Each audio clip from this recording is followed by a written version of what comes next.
Through 5 games, I'm letting it ride the rest of the season with Anthony Brown. Yeah, I am. Just because if you had a different option, first of all, he deserves credit for the way he's played the last few weeks. He has given up some plays. He's also made some plays. And playing corner is really hard in the NFL. It's not every week that you have to cover Antonio Brown as the second or third corner on a team. Here's a reality of the NFL that sucks. Jerry Jones is right. You don't get to be awesome at every position. Sure. If you could find a realistic way to upgrade it, I'm down to try it. But my gut is that their way of improving corner is going to be internal. And that internal one that you would hope for the most isn't even practicing yet. That's right. Kelvin Joseph. Hasn't really shown you anything. I mean, maybe a flash. Right. Maybe a flash. So, yeah, I think Anthony Brown he's here for the rest of this season. And the next season will be Kelvin Joseph or another draft pick or a free agent or whatever. But, yeah, he's your guy. You know, I think for practical terms, probably, but I'm not going to give up looking. And I'm not going to give up putting the pressure on Anthony Brown. Like, he probably heard how bad it was and the reaction from the media and the fans, especially after that Tampa game. And he has bounced back. I think it's now with 3 great games in a row. Yeah. 2 good picks. Should have, yeah. He had a chance for an interception last week, too. So he's playing better, and I'm excited about it. Yeah. I just don't want to give up on the idea of a trade or when Joseph is healthy, mixing him in and seeing where he is. Is that the one area where if there was a trade possible that you would add? I'm trying to think, because I do think there is something I would change on this team without even having to trade, and that's the center. I still think I need to try Connor McGovern at center. Okay. Joe Looney? Yeah, let's segue to that, because my next question on Tell the Truth Monday. Oh, then can we just skip to that question since I'm already answering it, and then we'll go back to the other question? Yeah, but no, I was just, if you could, but I answer this one first. Give me a plan for what needs to be done at center. Connor McGovern. If your store, and look, I have talked to people around the league. Yeah. I don't have a gang of 7. Mm-hmm. I got like a gang of 3. Right. And one of those 3 told me a story on Connor McGovern that some NFL teams and what they thought at Penn State, that they thought he was a better guard than center. Right. That some of the parts of playing center people didn't love about him. But the current Cowboys center, I believe, struggles in pass protection, and this week didn't snap the ball well. Yeah. So if we're going to combine both of those things, I got a dude that played Big Ten football, played center, was really, really good at it, and he's currently watching my team play. So I am replacing my center right now in practice today. Connor McGovern plays center. I don't think they will. I don't know why, but I think Connor McGovern should be the center. Okay, let me circle back real quick, Joe. Okay, to finish the question, and I didn't mean to interrupt you on, but are you going to trade for a corner, or if you could get a center, could you plug and play a center right now if you went and got? Well, I mean, if you went out and got it one, would you worry about him coming in and fitting in? Maybe that's the other part, is that you're running the ball really well. Sure. As a group, you're pass protecting well enough to have success, but I don't know, man. I'm not scared to get better. I'm not. Let's go do it. Okay. So you're okay. So you would trade for a center before you would trade for a corner.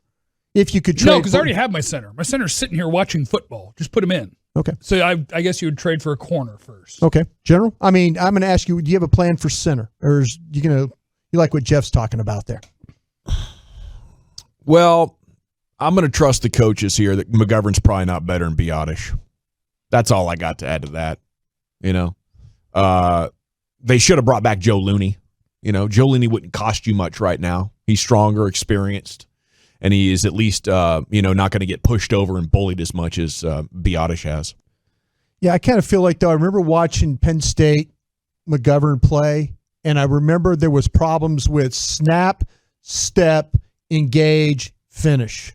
It wasn't this clean, with the Travis Fredericks and guys. I know I'm talking about an all-pro center there, but and playing the position myself at one time, if you can't snap and step at the same time, and then you're trying to these linebackers will run away from you. These defensive linemen will run away from you. You'll always be behind. I think that's what they worry about maybe a little bit with McGovern. That it's, okay, yeah, you're going to get the snap, but are you going to get the athletic step and all that, the cutoff block or the reach block that you might need to do? So I think maybe Gavin is probably right about what they think about him. Again. Well, I'm trying to tell you, Jeff. But this is why I felt like that they tried Connor Williams. because they know that Connor Williams is athletic enough to do that movement stuff. That's why I believe that they tried. Now we'll see. Okay. And Tell the Truth Monday. Are you okay with the pressure this defense has created so far? Yeah, more than okay. I mean, Randy Gregory, the way he was coming off that edge and bullying guys and winning with speed. Obviously, you'd love to have Tank Lawrence on the other side to fill that out, but the way that they've gotten it done gives me confidence that they have a combination of talent and scheme to continue to do that consistently. Agreed. I really don't know what to add. Gavin did a great job. I think, even when they've had to figure it out without having what they thought were good enough pressure players because of who they picked at number 12 overall for 2 weeks, they did it that way. Sure. And now that Randy Gregory is out there and had 9 pressures this week, 9, most in the NFL.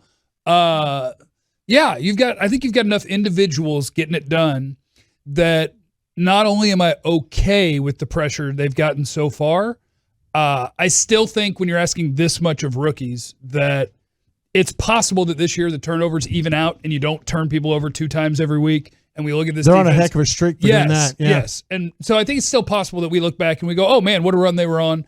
And this defense is just okay. But I do think, watching this team, what I know about this defense, Trayvon Diggs is always going to get picks. Micah Parsons is going to be really good. Osa is going to be a pressure player. Golston's an NFL player. You've, in your last 2 years, you have drafted the basis for your really good defense for the next 2-3 years. It's here. It's going. That is going to happen. You're going to have a really good quarterback and a good defense for the next 2 or 3 years. Give me a reason why the Cowboys have had success running the football. Blocking and creativity. You pointed this out before we went on the air. They figured out the best thing Terrence Steele can do in the run game. Yeah. You've never seen 2 guys pulling left to right as often as you have with Terrence Steele at right tackle. Sure. Where it's just like, hey, Terrence, you just smash that dude down inside. Yeah. We're going to bring our good players around you to go lead the way. I think that they're doing it creatively. I think Zach Martin's the best guard in football. I think Tyron Smith is back to potentially the best left tackle in football. So I think you've got a lot of talent. The runners are good. But I think it's just a great combination of you've got some great linemen, you have creativity in the scheme, you have really good runners. There's a lot of good happening. Yeah, the blocking's great. Having Tyron healthy, Zach Martin healthy, and then these guys like McGovern and Biotish now having multiple years in the league where they can really get in the weight room. They're not strong, right, but they're less of a weak point. I think the league-wide trend of more 2 safeties back is helping this team, but I can't get enough of Zeke. He really turned back the clock, and yesterday it was on full display. I don't know what his yards per carry are with last year's body. Is it 4.3? And we're talking about this is Pollard's job for good. Yeah. But Zeke answered the bell in such a profound way in this offseason and has gotten back to the elite athlete that he was. It was really sweet. And I thought yesterday he found even a new gear getting to the outside. And real quick here, my final one. Defense gave up an 88-yard drive. Concern or it happens? At what point in the game was that? Because they punted the ball down. It was a 61-yard punt. That tied at 10? Yeah. Yeah, I do. I think it goes back to if this team doesn't turn teams over, I think we will get to a point where we're like, uh-oh, what's going on here? Yeah. But those turnovers come as a product of things that are sustainable.